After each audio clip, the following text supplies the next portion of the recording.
olha que coisa, é uma frase meio difícil de entender, assim, se eu soltar do nada e continuar, mas quando você vira mais egoísta, você consegue ver mais o outro. Porque quando você fica mais egoísta, você começa a olhar pra você, você começa a se julgar, você começa a pensar, por que eu fiz isso e tal, e tal, e tal, né? Pô, eu tô me sentindo assim. E aí você começa a pensar no outro também, porque o outro também é a mesma coisa. Então, do tipo que ele falou, né? Se uma pessoa me chama pra ir pra um negócio e eu não posso ir, e ela fica brava, ela não me enxerga no negócio. Porque assim, eu não tô desprestigiando ela, só disse que não podia ir, ou qualquer coisa assim, né? Ou qualquer outro exemplo desse. Uma briga de relacionamento, né? Às vezes a pessoa... a gente coloca outras vezes como vilão, sabe assim? Pô, você falou isso, você me deixou assim. É um jeito meio errado de se posicionar. Por exemplo, eu aprendi uma coisa fantástica em terapia. Do tipo assim, vai, tá eu e você aqui, Igor. E aí você me fala um negócio que eu não gostei. Ao invés de eu falar assim, pô, Igor, você falou um negócio que me ofendeu e tal. Não, porque eu tô colocando você como vilão. Fala assim, pô, sabe isso que você me falou? Sabe isso que você me falou? Eu me senti mal quando você falou isso. Qual foi sua intenção? Mudou completamente, entendeu? Você vai olhar e falar assim, putz, desculpa aí. Você sabe que eu sou seu amigo, eu não queria isso e tal. Ah, não, então beleza, resolveu. Agora, se eu falo isso, você fala, pô, mas você também tá com frescura? Tá? Aí vira uma bola de neve. Aí vira meio que uma briga ali, né? É. Em que medida começar a análise te ajudou? Porque quando você começou, você ainda competia. Ou pelo menos competiu mais uma vez, que foi né, depois da pandemia que você falou. Ou então tá bom, deixa eu mudar. Em que medida tu acha que a análise te ajudou ou mudou alguma coisa em você na hora de puxar ferro? Eu acho que ela conseguiu clarear o porquê que eu fazia aquilo. Tá. Então, assim, eu lembro que as primeiras análises e tal, tipo, pô, e por que você treina e tal, etc., eu não sabia responder, velho. Tipo, porra, eu treino, sei lá, eu era moleque e eu queria treinar e aí comecei a treinar e, mano, foi, tá ligado? Tipo, não sabia muito o porquê e tal fazer aquilo. E a análise, ela vai fazendo isso, né? Ela vai clareando e vai fazendo com que você enxergue o porquê você faz o que você faz. Até um livro do Cortella esse, né? Por que as pessoas fazem o que fazem. Então, começa a clarear e você começa a entender. E isso, na verdade, para mim foi muito bom até para depois de um tempo conseguir pegar toda essa energia que estava indo para os campeonatos, que estava me fazendo mal, e canalizar para outro lugar. Porque isso também é muito fruto da análise. Né? Você conseguir... Você quer ver uma coisa? Eu vou dar um exemplo que é bem legal. Para a psicanálise, não existe puramente doença e não existe dom. Dentro do contexto psicanalítico, tá? Para a psicanálise, o que existe são sintomas. Sintomas. O que é um sintoma? É algo que você faz, para ficar bem fácil. Tá. Então, vamos pensar numa pessoa... vamos pensar num alcoólatra. Tá. Um alcoólatra, ele tem o que a gente chama de fixação oral.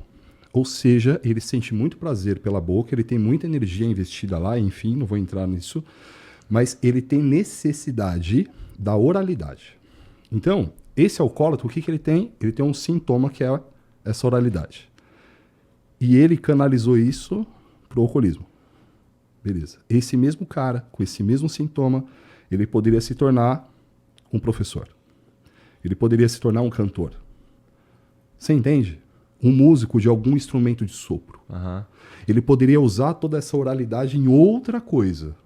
Então, para a psicanálise, percebe a mesma coisa, mas um cara levou para cá e se tornou algo que é ruim para a vida dele, e outro cara levou para outro lado, que foi bom.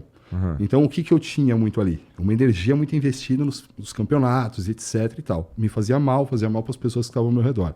Eu consegui canalizar isso para outra coisa que hoje eu vejo que faz bem tanto para mim quanto para todas as pessoas que estão ao meu redor. Percebe? É um sintoma. E é importante isso que ele fala. Parece que a gente é até psicólogo, né? Vamos tocar É verdade. Mas você viu que em nenhum momento ele falou assim, desaparece, reprime. Não, isso não existe. Porque é como se você pegasse uma bexiga e jogasse para debaixo d'água, se você tentar reprimir. Quanto mais para baixo, a hora que ela vier, ela vem um tiro. Então a ideia sempre é canalizar. Né? Tem um estudo muito legal que mostra sobre os bariátricos. Né? Olha. Que são pessoas de fase oral ali, né? Que acabam comendo para às vezes afogar uma ansiedade, alguma angústia, alguma coisa. Quando é um caso muito exagerado, aí a pessoa vai e faz uma bariátrica, certo? Só que você entende que ela não resolveu o problema? Porque o problema, ele teria que se canalizar. Aí, e você entende que a comida era um regulador dela. Porque assim, ó, eu tenho muita ansiedade. Eu como muito, a minha ansiedade abaixa. A partir do momento que a pessoa não pode comer mais, e aí? Então ela vai vir muito ansiosa, porque ela não resolveu o problema da ansiedade. Aí aquilo ali canaliza, de repente, para, sei lá, a pessoa vira um alcoólatra. Porque é o que dá para descer.